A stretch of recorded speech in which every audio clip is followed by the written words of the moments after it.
my suggestion, don't get caught in the numbers. Why? They're just scary and they're out of context.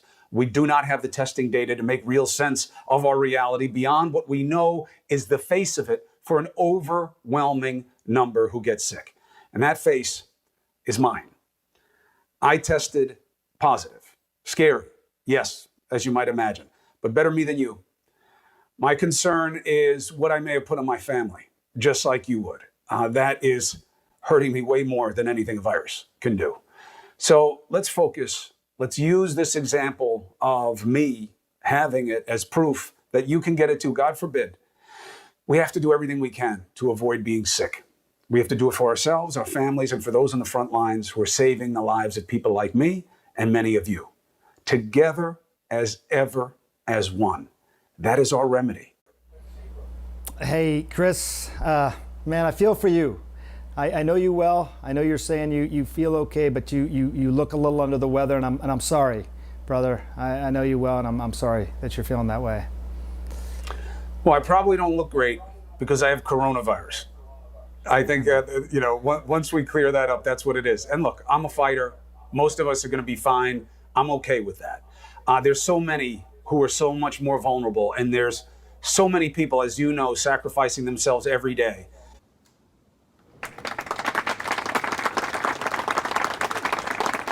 From the house of SONGO, this is GayTopix, the only gay source for hot topics and gay news. Good evening, today is Tuesday, April 1st, 2020. I'm your host, PAPISONGO, the only host to bring you the latest gay and lesbian headlines and breaking news. As we all know, there's nothing funny about this April Fool's Day. No one's laughing because we're all in quarantine and suffering the impacts of this coronavirus. And so I thought I'd take, a side view, because as everyone remember, before the coronavirus even started, there was actually an election. And Joe Biden was in the front runner of the Democratic Party. But now, everyone seems to have forgotten all about it because our lives have essentially changed. Everyone is impacted by this virus. Everyone. And as New Yorkers, we all come together to desperate need of, serenity and closure and strength and empowerment, things that make us who we are as New Yorkers and why it is the greatest city in the world. Take a look at this. What's good? It's me, PAPISONGO. So there's an eerie quiet in New York City as we go through this coronavirus epidemic. And every 2 to 5 minutes there's the blaring sounds of the ambulances passing by, but it's ultimately pretty quiet. But, we're all stuck inside the house. What are we gonna do? Who are we gonna see? Who are we gonna talk to? But when you're by yourself, it gets really, really depressing. So, I thought this would be a really good way of people coming together as New Yorkers in difficult times, especially after 9/11. We all came together, and we're coming through now for Corona. So take a listen to this. I thought this was pretty cool.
That's what we do as New Yorkers. We come together in the very darkest of times.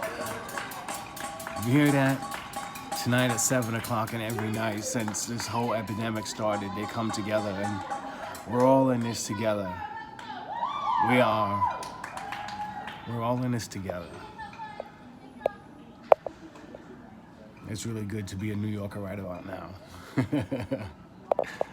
So yeah, I'm stuck inside my house quarantined, and so are they. And this is really nice to see how New Yorkers come together. Speaking of New Yorkers, Governor Andrew Cuomo was very emotional as he described his brother Chris Cuomo's testing positive to coronavirus during a press conference earlier today. It scared me. It frightened me. Why? Because we still don't know. We still don't know. And even if there's just a 1%, 2% chance, it's frightening. It is frightening. It frightened me. And I deal with all sorts of stuff. And I've seen all sorts of things. And it frightened me. Why? Because we're talking about my brother. We're talking about my little brother. This is my best friend. Talk to him several times a day. Basically, spend my whole life with him. And it is frightening on a fundamental level. And it's frightening because there's nothing I can do, and I'm out of control, and there's nobody who can tell me, and Dr. Zucker can't tell me anything, and Tony Fauci can't tell me anything because nobody really knows. So yes, I'm frightened for my brother. I'm worried about my brother, as everyone is worried about everyone in their family and everybody they love. I take solace in the numbers and the facts, because you can't divorce yourself from the facts, otherwise you go to a place of irrationality.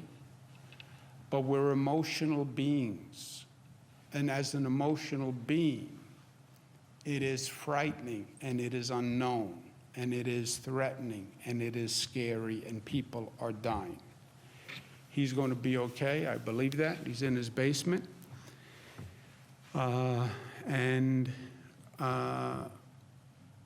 I sent him over a book that could be helpful, Beginner's Guide to Striped Bass Fishing. I hope he picks up some tips from that. Today during a press conference, Governor Andrew Cuomo predicted there's over 44,915 cases of coronavirus and over 2,000 deaths. If that number reaches over 3,000, that means it will surpass the impact of 9/11, because 3,000 lives were lost on 9/11. So that the coronavirus would be the deadliest thing to happen to the United States of America. And it's pretty serious if you really think about it. And a lot of people not heeding to the warning, because there's been plenty of videos of packed subway stations and packed subway cars and people still in the parks and playgrounds and not heeding the warning to stay at home. You have to understand something about this virus. You have to assume that you're positive and stay 6 feet away from people, And then there's the debate that people would, argue with the fact that, well, if the MTA cut their trains by 80% and there's hardly any trains, what do you expect in a massive city like New York City to have but crowded trains? I can remember being on a PATH train and, dreaded going out on Friday or Saturday night because, everybody partied in Hoboken, and, when I got home, so did everybody else from the bars in Hoboken did, and that train was packed like shoulder to shoulder, like all you need to do is oils and we'll all be sardines, literally in a can. So many would argue the fact, well, if the MTA cut the trains, well, what do you expect it to be but packed? So yeah, the blame does fall on the MTA in that part, but then there's also the other part, because If you assume that you're infected, you would automatically follow the guidelines to stay 6 feet away. So if anyone tried to come up next to you, throw some mace in their eyes. Bitch, I got corona. That's, you know, the irony of all that is that, you know, it is illegal to carry mace, but, you know, or to use mace, I should say. Yes, it's legal to carry mace, but illegal to actually spray it. That's a loophole in the law.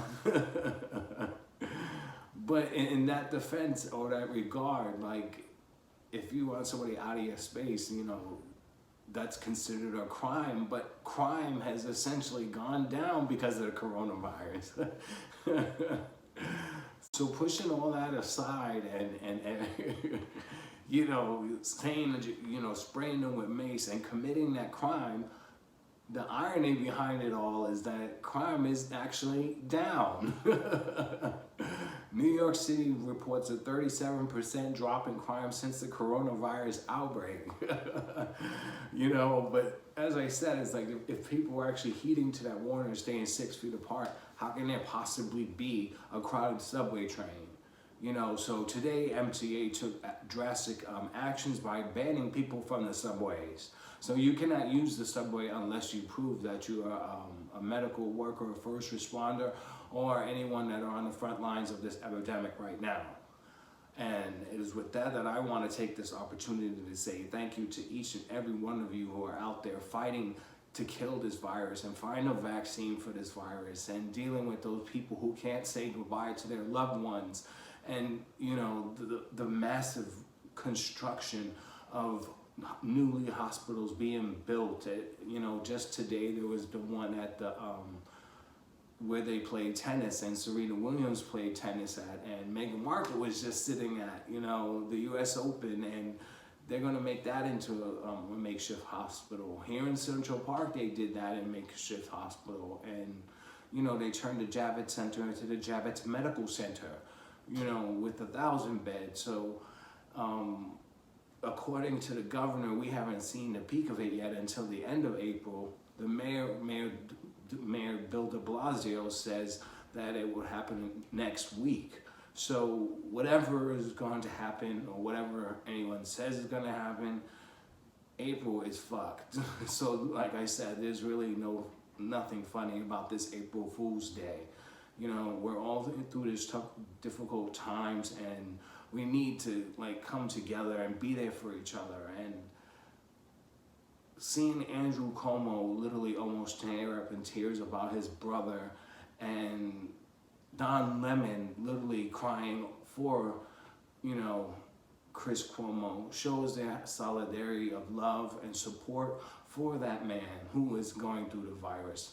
You know, he's described as saying that he had tightness in his chest, but he didn't know if it was because he was so angry that he didn't know what was going on, or that it was because due to the illness. Dr. Sanjay Cooper suggested that they talk off camera. And look, and we do know that the one thing is the prevention.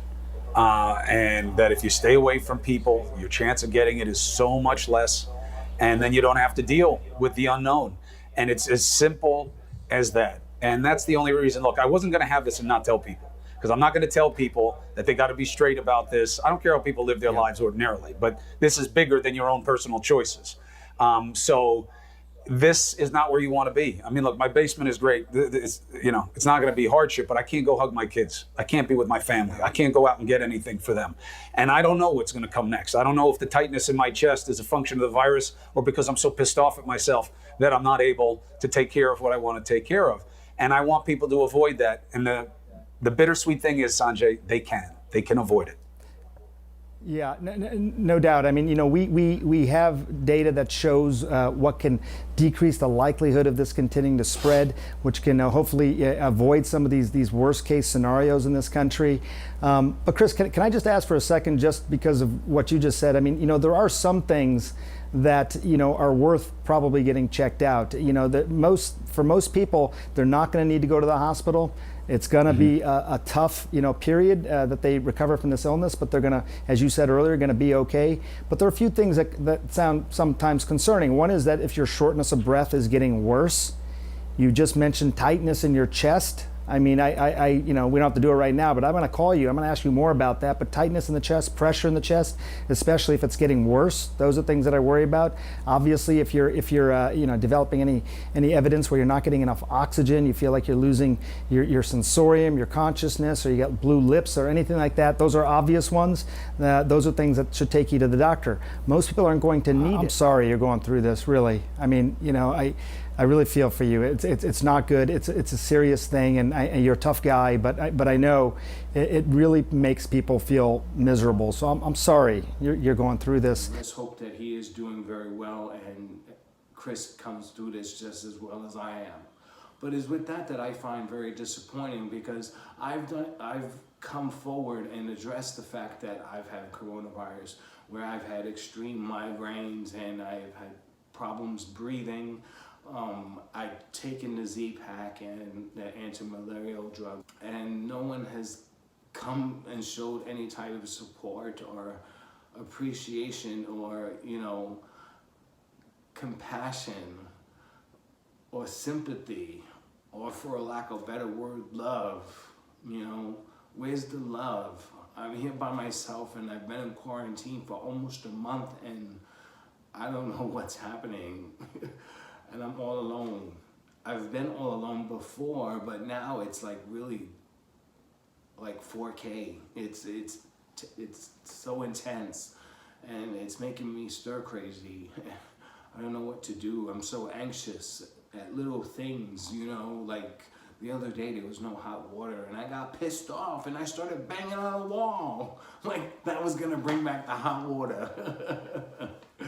So I don't know what to do at times, and it really gets me going. But moving on with a political view, Whoopi Goldberg scolds presidential candidate Bernie Sanders and simply asked him a question that everyone wants to know. I have to ask you a question now, because I've been watching to see what you were going to do, and I'm told that you intend to stay in the race for president because you believe there is a path of victory, Goldberg said. Then went on to say, why are you still in the race 4 times? Can you explain why you're still in the race and what this path is that you see? One of the reasons, but that's not quite accurate. I worked as hard as I could for Hillary Clinton. But the reason there is a path Bernie, just so we're clear, you worked for Hillary, but it took you a very, very long time to hop in, and your people also. It took a very long time for them to hop in. So when I say that, that's what I'm talking about. Yeah, well, I don't accept that characterization, but the point is, people have a right. Why are you still in the race? People have a right. Last I heard, people in a democracy have a right to vote, and they have a right to vote for the agenda that they think can work for America, especially in this very, very difficult moment.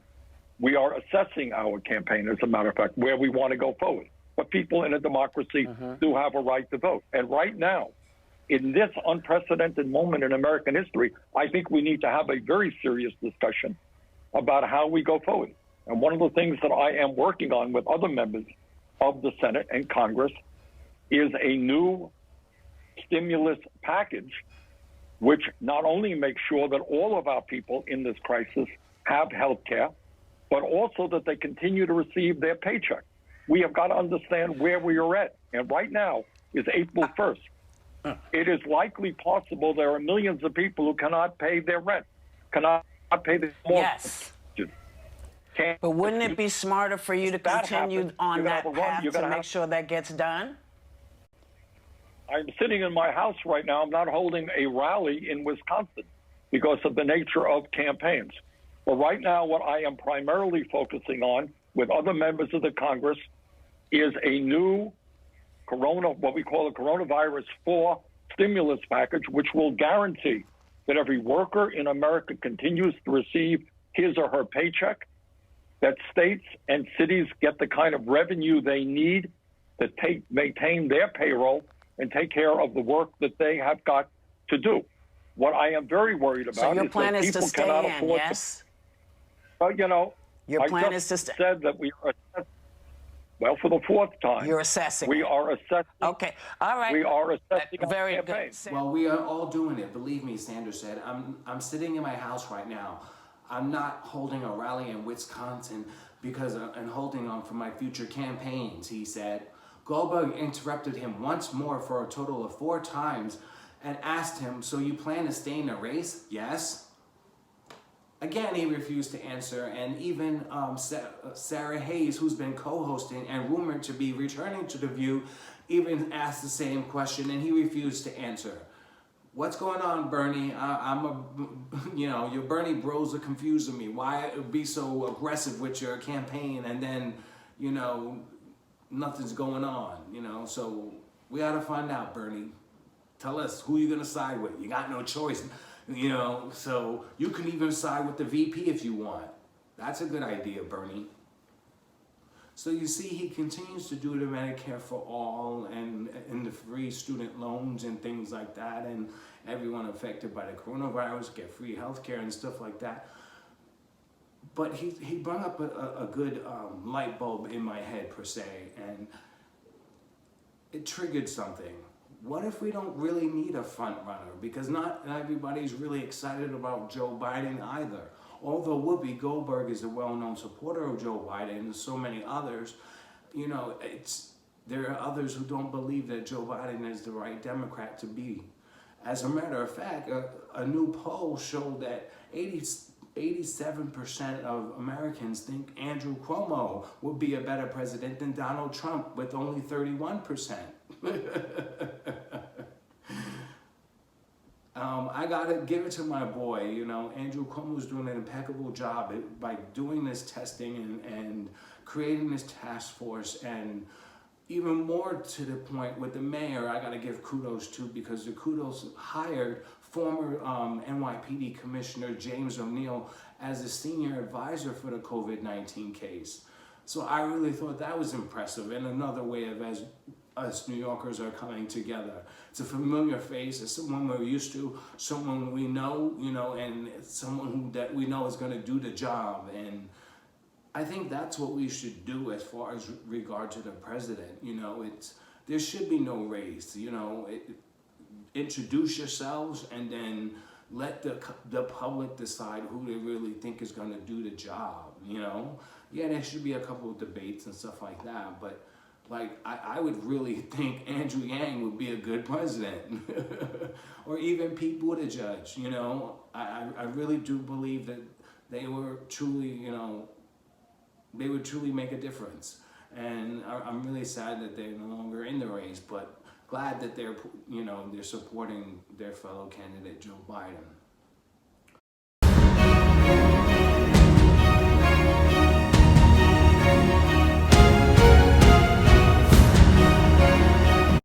I feel fine. I'm able to do the show. You do not want this.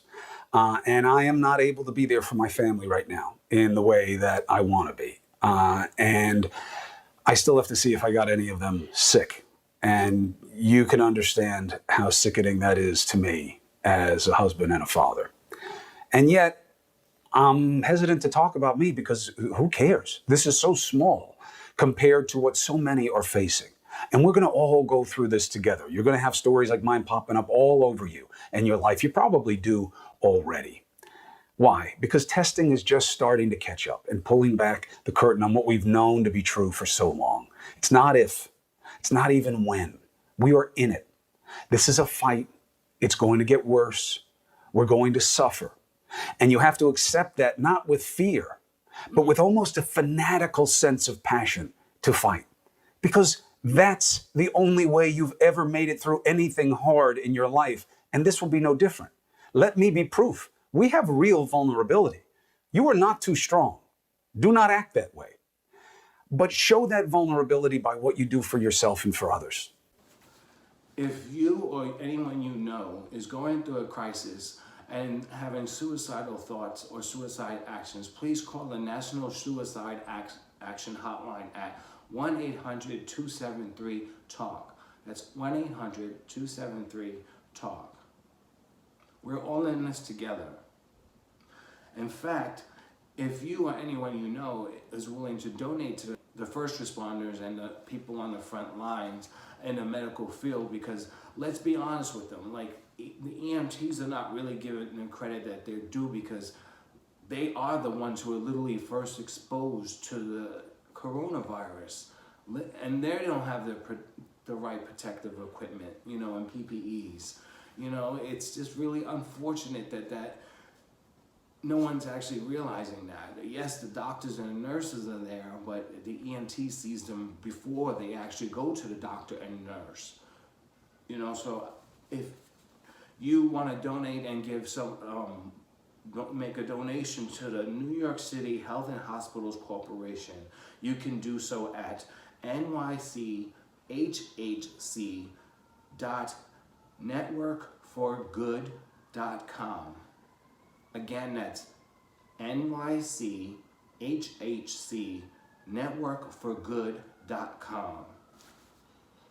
New York City has officially turned all of its hospitals into epicenters and ICU units with ventilators for all coronavirus victims, moving the patients who are less asymptomatic into the makeshift hospitals on the U.S. Navy ship Comfort, into a hospital in Roosevelt Island, at the Jacob Javits Medical Center, and in several hotels and beds. And as I said, at the U.S. Open in Queens, that they're going to start building a hospital there.